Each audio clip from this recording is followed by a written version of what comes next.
بسم اللہ الرحمن الرحیم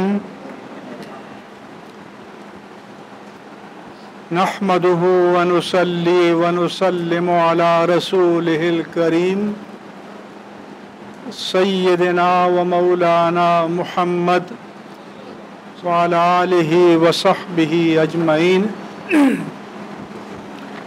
ہمارے کراچی کے ممتاز علماء کرام یہاں موجود ہیں۔ ڈاکٹر فرید الدین قادری صاحب، مفتی ندیم اقبال سعیدی صاحب، علامہ اشرف گورمانی صاحب، علامہ مفتی محمد رفیق حسنی صاحب، مولانا بلال سلیم قادری صاحب، علامہ رضوان احمد نقشبندی صاحب، علامہ مفتی عابد مبارک صاحب، علامہ ریحان امجدی صاحب، علامہ مفتی محمد جان نعیمی صاحب، جناب ثروت اعجاز قادری صاحب، علامہ سید مظفر شاہ صاحب، علامہ لیاقت حسین اظہری صاحب، علامہ مفتی محمد الیاس رضوی اشرفی صاحب، علامہ قاری عبد القیوم محمود صاحب، علامہ عقیل انجم، علامہ مفتی محمد وسیم، علامہ مفتی وسیم ضیائی، علامہ خالد کمال، علامہ احمد ربانی، علامہ رفیع الرحمان اور تمام ممتاز علماء کرام آپ کے سامنے موجود ہیں۔ تاجر نمائندوں نے بھی آنا تھا لیکن وہ راستے میں ہیں۔ سب سے پہلے میں کراچی کے حالات کے تناظر میں بات کروں گا۔ اہل کراچی پر ایک قیامت گزر گئی جبکہ وفاقی، صوبائی اور مقامی حکومتیں ایک دوسرے پر الزامات اور جوابی الزامات میں مصروف رہیں۔ یہ اہل کراچی کے ساتھ نہایت سنگ دلانہ رویہ ہے۔ حکومتوں کی نااہلی تو ہمارے ہاں ایک مسلم امر ہے، لیکن اس سال مانسون بارشوں کا سلسلہ بھی غیر معمولی رہا۔ بعض اخبارات کے مطابق 90 سالہ ریکارڈ ٹوٹ گیا۔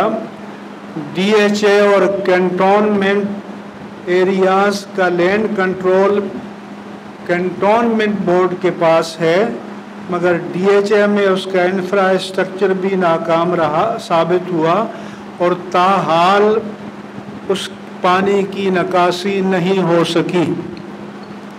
کراچی کے کئی علاقوں میں پانی گھروں، دکانوں اور مساجد کے اندر چلا گیا۔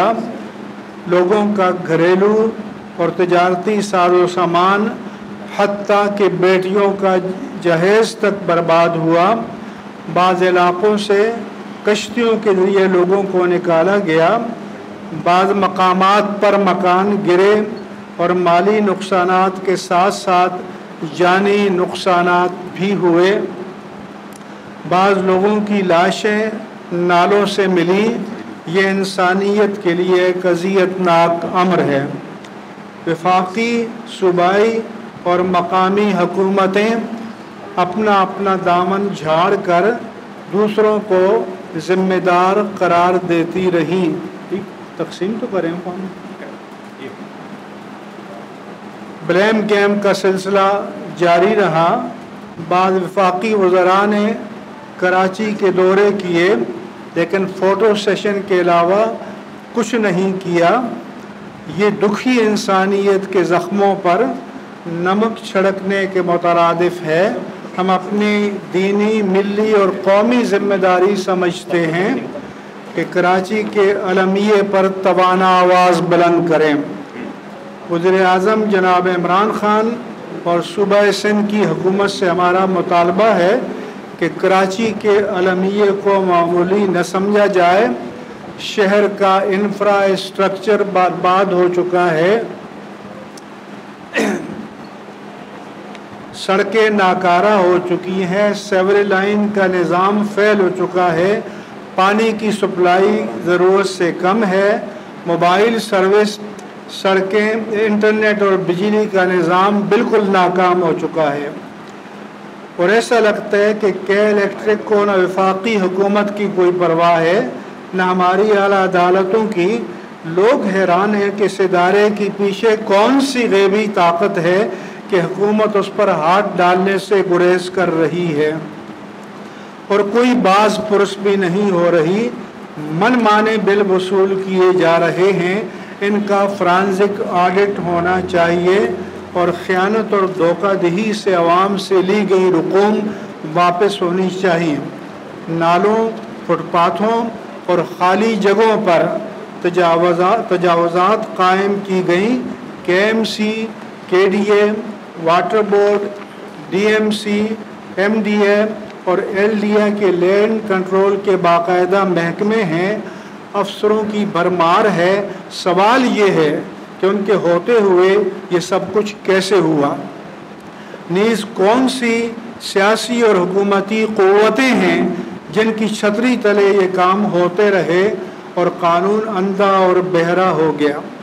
کراچی کا انفراسٹرکچر، سڑکیں، sewerage line, water line, electric system وغیرہ 2.5 کروڑ کی آبادی کے لیے ہرگز نہیں بنایا گیا تھا، نہ اس کے بناتے وقت لاکھوں کی تعداد میں فلیٹس کا کوئی تصور تھا، مگر انفراسٹرکچر کو بدلے اور توسیع دیے بغیر یہ سب کچھ ہوتا رہا۔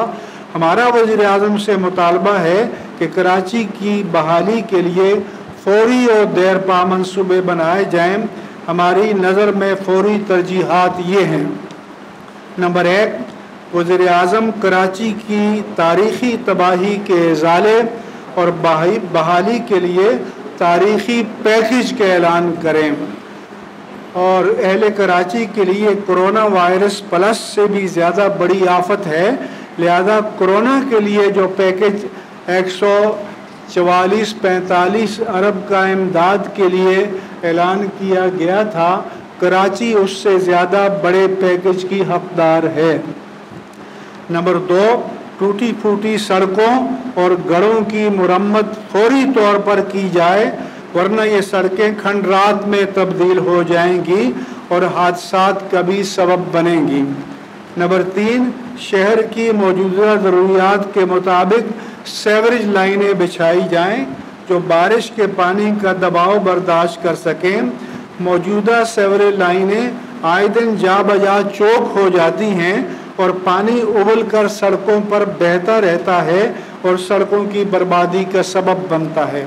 نمبر 4، کے الیکٹرک کے ترسیلی نظام کو شہر کی ضرورتوں کے مطابق بنایا جائے جو ہر بارش اور ہر موسم میں کارآمد رہے، اور اس بات کی بھی تحقیق کی جائے کہ کے الیکٹرک نے پاکستانی بینکوں سے سکوک کے عوض جو ارب روپے لے رکھے ہیں وہ کہاں خرچ ہوئے۔ جب تک تیسر ٹاؤن، ہاکس بے اور اسکیم 33 کا ترقیاتی کام مکمل نہ ہو جائے، سندھ گورنمنٹ کی طرف سے اور نجی پارٹیوں پر ہاؤسنگ اسکیم لانچ کرنے کی پابندی عائد کی جائے، اور ایم ڈی اے اور ایل ڈی اے کے مالی معاملات کا فرانزک آڈٹ کیا جائے۔ 2 سال پہلے نئی اسکیم کے نام پر ایم ڈی اے نے پبلک سے جو اربوں روپے وصول کیے جائے وہ کہاں ہیں؟ جب تک نمبر 6، قبرستان، مسجد، اسکول، کالج، اسپتال اور پارک کے لیے آبادی کے تناسب سے رفاہی پلاٹ نہ رکھے جائیں، کسی بھی سرکاری یا پرائیویٹ ہاؤسنگ اسکیم کی منظوری نہ دی جائے۔ نمبر 7، گزشتہ ادوار میں چائنا کٹنگ کے ذریعے فٹ پاتھوں، پارکوں اور نالوں پر قبضے کیے گئے ہیں، ان کی شفاف اور غیر جانبدار انکوائری کی جائے اور ذمہ داروں کو قانون کی گرفت میں لیا جائے۔ نمبر 8، حالیہ بارشوں میں جو لوگ جاں بحق ہو چکے ہیں ان کے لواحقین کو قومی معیار کے مطابق زر اعانت دیا جائے۔